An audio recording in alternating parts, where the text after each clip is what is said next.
Bonjour et bienvenue sur ExoVideo.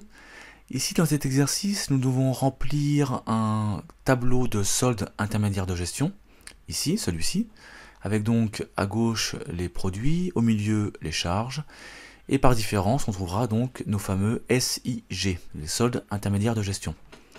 Pour cela nous avons à notre disposition un compte d'exploitation, ici plus haut, avec les charges et les produits, les charges à gauche et les produits à droite, et je vous rappelle que tous ces montants sont de base hors taxe. Bien, donc dans un premier temps, on va remplir la première ligne. Donc on me demande les ventes de marchandises et le coût d'achat des marchandises vendues. Donc je vérifie si j'ai ces éléments-là. Il semblerait que non, puisque j'ai une prestation de service, donc dans les côtés produits, et des achats de matières premières, ce qui est différent. Donc sur cette première ligne, je vais avoir une marge commerciale nulle, puisque je vais indiquer ici 0, 0 et 0. Bien. Ensuite, j'ai une production vendue, stockée, immobilisée dans cette première case. Et ici, je vais donc indiquer mes 14 000 euros de prestation de service. D'accord. Et donc, je n'ai pas de déstockage. Donc, j'indique ici rien du tout ou 0. Et donc, je vais avoir une production d'exercice de 14 000 euros. Bien. Ensuite, on me demande la marge commerciale plus la production d'exercice. Ce sont des soldes que nous venons de calculer. Donc, c'est-à-dire 0 et 14 000. Ce qui donne donc au total 14 000. Bien. Ensuite, consommation de l'exercice en provenance des tiers. Donc, je vous rappelle qu'ici, il faut prendre en compte les achats de matières premières, de fournitures, et surtout pas les achats de marchandises. Donc ici, c'est le cas, nous avons 4000, là. Et éventuellement, tout ce qui est service extérieur ou charges externes, donc 2500. Donc on va faire l'addition des deux, 4000 plus 2500, ça fait 6500. Donc ici, j'indique 6500. Et donc par différence, je vais avoir 7500. Montant donc de ma valeur ajoutée. Bien. Ligne suivante, on me demande valeur ajoutée plus subvention d'exploitation. Donc la valeur ajoutée c'est 7500. Et je vais vérifier si j'ai une subvention d'exploitation côté produit, donc à droite, ici dans mon compte d'exploitation. Ce n'est pas le cas. Donc je vais juste indiquer ici 7500. Très bien. En face, côté charges, on me demande impôts et taxes plus charges du personnel. Donc je vais vérifier si j'ai impôts et taxes et charges de personnel.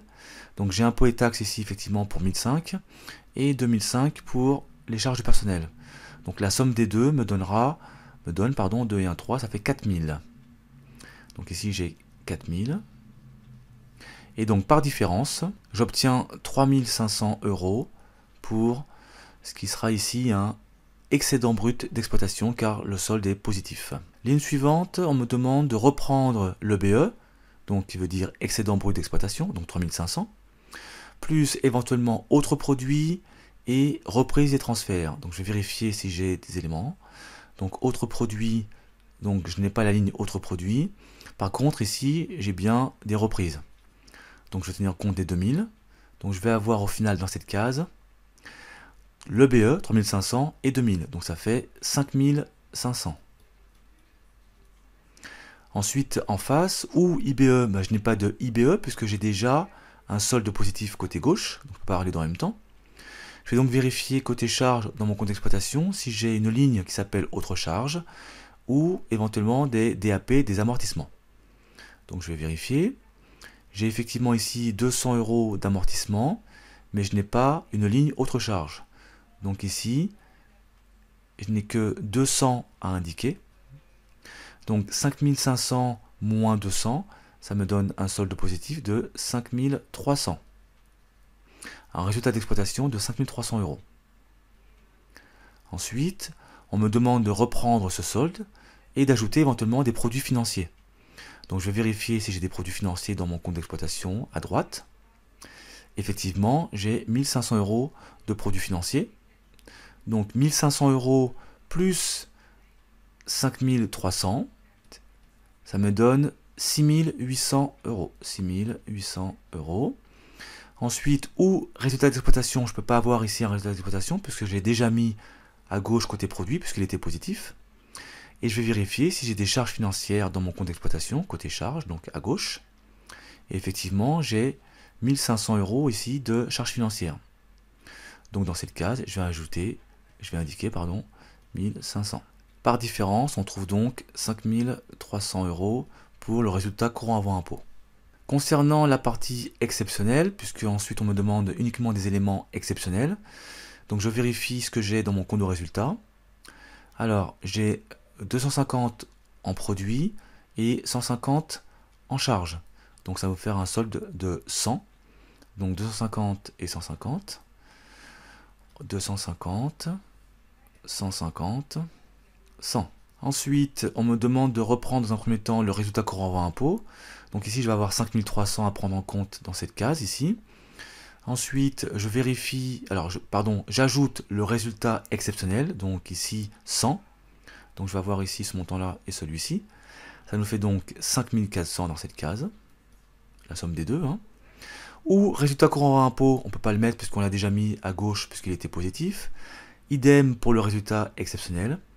Donc je vérifie dans mon compte d'exploitation si j'ai les éléments suivants, participation des salariés ou et impôt sur les bénéfices à gauche, côté charge. Et je n'ai pas ces éléments-là. Donc je vais indiquer 0 ici. Et par différence, je trouve un résultat d'exercice positif de 5400 €. Élément que je peux éventuellement vérifier dans mon compte d'exploitation. Donc j'y vais, je regarde et effectivement, j'ai bien ici un bénéfice de 5400 €. Donc il semblerait que notre compte d'exploitation, que notre tableau de SIG soit correct. Dernière ligne, les éléments prix des cessions, etc. et valeurs comptables, etc. n'existent pas dans le compte de résultat. D'accord ? Il faut aller rechercher leur équivalent qui sont les lignes sur opération en capital et uniquement dans la partie exceptionnelle. Donc je vais vérifier et je n'ai pas ces débits là, donc ici je vais avoir 0 sur toute la ligne. Voilà, ici nous avons terminé notre tableau de SIG.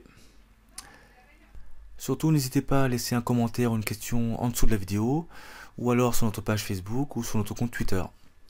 Cette vidéo est maintenant terminée, merci de l'avoir suivi, à très bientôt.